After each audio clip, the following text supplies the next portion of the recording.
Hello दोस्तों। अभी मेरे पास ओशो जी की एक किताब है। किताब का नाम है सत्य की खोज। पीछे ओशो जी की एक फोटो भी है और उनकी कही हुई एक स्टेटमेंट। तो बैक साइड पे जो लिखा हुआ है उसको भी मैं आप सबको पढ़ के सुनाऊंगा और इसके कितने चैप्टर हैं वो भी मैं आप सबको बताऊंगा। बेसिकली मैं एक एक्सपेरिमेंट कर रहा हूँ, ठीक है। मैं आपको पढ़ के सुनाऊंगा, अगर आप सबको अच्छा लगता है इसकी समरी सुनना तो आप मुझे नीचे कमेंट सेक्शन में बताना। मैं इसकी पूरी डिटेल्स ए से लेके जेड तक जितने भी इसके चैप्टर हैं सब कवर करूंगा, पढ़ के सुनाऊंगा, ठीक है। पहले देखते हैं आप सबको कैसा लगता है। तो पहले मैं ये पढ़ूंगा बैक साइड पे जो लिखा हुआ है। तो बैक साइड पे लिखा हुआ है, सत्य है तो स्वयं के भीतर है, इसलिए किसी और से मांगने से नहीं मिल जाएगा। सत्य की कोई भीख नहीं मिल सकती, सत्य उधार भी नहीं मिल सकता, सत्य कहीं से सीखा भी नहीं जा सकता, क्योंकि जो भी हम सीखते हैं वो बाहर से सीखते हैं, जो भी हम मांगते हैं वो बाहर से मांगते हैं। सत्य पढ़कर भी नहीं जाना जा सकता, क्योंकि जो भी हम पढ़ेंगे वो बाहर से पढ़ेंगे। सत्य है हमारे भीतर, ना उसे पढ़ना है, ना मांगना है, ना किसी से सीखना है, उसे खोदना है। उस जमीन को खोदना है जहां हम खड़े हैं, तो वो खजाने उपलब्ध हो जाएंगे जो सत्य के खजाने हैं। बाय ओशो। कितनी कमाल की बात कही गई है, देखो। सत्य है हमारे भीतर।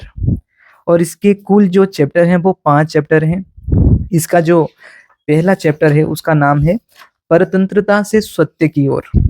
परतंत्रता से सत्य की ओर। और दूसरा जो पार्ट है, दूसरा जो चैप्टर है उसका नाम है भ्रम से सत्य की ओर। तीसरा जो चैप्टर है वो है श्रद्धा से सत्य की ओर। और जो चौथा चैप्टर है वो है स्वप्न से सत्य की ओर। और पांचवा जो चैप्टर है लास्ट, वो है शून्य से सत्य की ओर।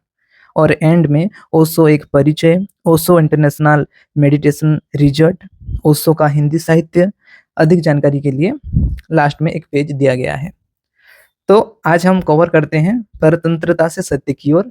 मैं एक दो पेज ही आप सबको पढ़ के सुनाऊंगा, आपको कैसा लगता है आपकी पहले मैं फीडबैक लूंगा। अगर आप सबको अच्छा लगता है तो आप नीचे कमेंट में करना, और मैं इसका पूरा डिटेल चैप्टर बाय चैप्टर में इसको कवर करूंगा।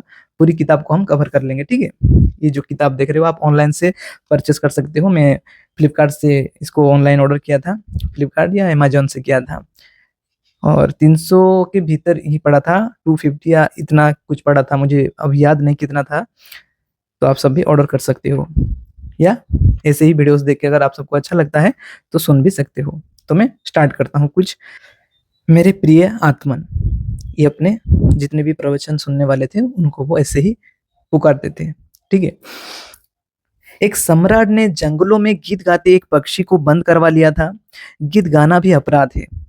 अगर आसपास के लोग गलत हों तो उस पक्षी को पता भी नहीं होगा कि गीत भी परतंत्रता बन सकता है। परतंत्रता मतलब बंदी हो जाना, ठीक है, एक जेल जैसा। तो परतंत्रता बन सकता है। आकाश में उड़ते और वृक्षों पर बसेरा करने वाले उस पक्षी को यद्यपि सम्राट ने सोने के पिंजड़े में रखा था, उस पिंजड़े में हीरे जवाहर लगाए थे, करोड़ों रुपए का पिंजड़ा था वह। लेकिन जिसने खुले आकाश की स्वतंत्रता जानी हो, उसके लिए सोने का क्या अर्थ हो सकता है। जो खुला आसमान में उड़ना जाना हो, उसके लिए करोड़ों रुपए का पिंजड़ा क्या अर्थ क्या है। उसके लिए तो बराबर है ना। हीरे मोतियों का क्या अर्थ है। जिसने अपने पंखों से उड़ना जाना हो और जिसने सीमा रहित आकाश में गीत गाए हो, उसके लिए पिंजड़ा चाहे सोने का हो चाहे लोहे का बराबर है। वो पक्षी बहुत सिर पीट पीट कर रोने लगा, लेकिन सम्राट और उसके महल के लोगों ने समझा कि वो अभी गीत गा रहा है। कुछ लोग सिर पीट कर रोते हैं, लेकिन जो नहीं जानते वे यही समझते हैं कि वो गीत गा रहा है। वो पक्षी बहुत हैरान था, बहुत परेशान था। और धीरे धीरे सबसे बड़ी परेशानी तो यह उसे मालूम होने लगी कि उसे डर हुआ, कहीं ऐसा तो नहीं हो जाएगा कि पिंजड़े में बंद रहते रहते मेरे पंख उड़ना ही भूल जाए। उसको ये डर होने लगा। किसको? पंछी को। कारागृह और कोई बड़ा नुकसान नहीं कर सकता है, एक ही नुकसान कर सकता है, पंख उड़ना भूल जाए। उस पक्षी को एक ही चिंता थी कि कहीं ऐसा ना हो जाए कि खुले आकाश के आनंद की स्मृति हो मुझे भूल जाए। जो भी मुझे याद है वो सब कुछ क्यों ना मैं भूल जाऊं, पंख मेरे भूल जाएं। किसी में खुले आसमान में उड़ता था, उसको ये डर होने लगा था कि कहीं मेरे पंख उड़ना ना भूल जाएं। फिर अगर पिंजड़े से मुक्त भी हो गया तो भी क्या होगा अगर मैं उड़ना ही भूल गया तो। जिनके प्राणों में स्वतंत्रता का अनुभव हो, आनंद हो, अकेले स्वतंत्र होने से ही कोई स्वतंत्रता नहीं मिल जाता। अकेले खुले आकाश में छूट जाने से ही कोई स्वतंत्र नहीं हो जाता है। उस पक्षी को डर था कि कहीं परतंत्र रहते-रहते, बंदी रहते-रहते उसकी आदत ना पड़ जाए, उसकी वो आदी ना हो जाए, कम्फर्ट ज़ोन में ना वो रह जाए। वो बहुत चिंता में था कि कैसे वो मुक्त हो सके। एक दिन सुबह एक फ़कीर को गीत गाते उस पक्षी ने सुना। वो फ़कीर गीत गाता था कि जिन्हें मुक्त होना हो, उनके लिए एक ही रास्ता है, वह रास्ता है सत्य। जिन्हें स्वतंत्र होना हो, उनके लिए एक ही द्वार है, वह द्वार है सत्य का द्वार। और सत्य क्या है? उस फ़कीर ने अपने गीत में कहा, सत्य वह है जो दिखाई पड़ता है, जैसा दिखाई पड़ता है उसे वैसे ही देखना, वैसे ही जानना, वैसे ही जीने की कोशिश करना, वैसे ही अभिव्यक्त करना सत्य है। और जो सत्य को उपलब्ध हो जाते हैं, वो मुक्त हो जाते हैं। उसके गीत का यही अर्थ था, ठीक है? उसके गीत का यही अर्थ था। सड़कों पर गाते गुज़रते था, सड़कों पर गुज़रता था वो फ़कीर, ऐसे गाते-गाते, ठीक है? मनुष्य ने तो नहीं सुना, मनुष्यों ने तो नहीं सुना, लेकिन उस पक्षी ने सुन लिया, क्योंकि पक्षियों को भी अभी खुले आकाश का अनुभव है। मनुष्य को तो खुले आकाश का सारा अनुभव भूल गया है, क्योंकि पक्षियों को भी अपने पंख उड़ने के लिए हैं, ये पता है।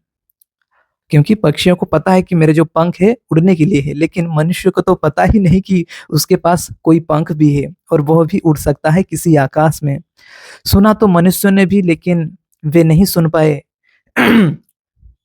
सुना तो मनुष्य ने भी, लेकिन नहीं सुन पाए। सिर्फ सुनने से ही तो कोई नहीं सुन पाता। कमाल की बात। सिर्फ सुनने से ही तो कोई सुन नहीं पाता। अकेले सुनने से ही अगर आदमी सुन लेता होता, तो अब तक सारे मनुष्य कभी से मुक्त हो गए होते। अभी तक सारे मुक्त हो गए होते, अगर सबने सुनकर ही सुन लिया होता। महावीर भी चिल्लाते हैं, बुद्ध भी चिल्लाते हैं, क्राइस्ट भी चिल्लाते हैं, कृष्ण भी चिल्लाते हैं, सुनता कौन है? वो फकीर गांव में चिल्लाता रहा, सुना एक पक्षी ने, आदमियों ने नहीं। और उस पक्षी ने उसी दिन सत्य का एक छोटा सा प्रयोग किया। क्या किया? एक एक्सपेरिमेंट किया। क्या किया और कैसे वो पिंजरे से बाहर आया, वो जानेंगे हम अगले पार्ट में। अब तक हम इतना ही पढ़ते हैं, ठीक है? आज के लिए हम इतना ही पढ़ते हैं, क्योंकि एक एक्सपेरिमेंट भी था और मेरा स्टोरेज भी फुल हो रहा है। अभी थोड़ी देर में ही ये बंद हो जाएगा वीडियो। तो इतना ही पढ़ते हैं। और आप सबको कैसा लगा, ये तो एक एक्सपेरिमेंट वीडियो भी था, तो आप सबको कैसा लगा आप नीचे कमेंट सेक्शन में ज़रूर बताना। अगर आप सबको अच्छा लग रहा है तो हम इसके अगले पार्ट भी लाएँगे, और जहाँ से हमने खत्म किया है वहीं से ही हम स्टार्ट करेंगे। तो आप नीचे कमेंट सेक्शन में ज़रूर अपनी राय बताना। तो आज के लिए इतना ही, फिर मिलेंगे अगले वीडियो में, ठीक है? Have a great day.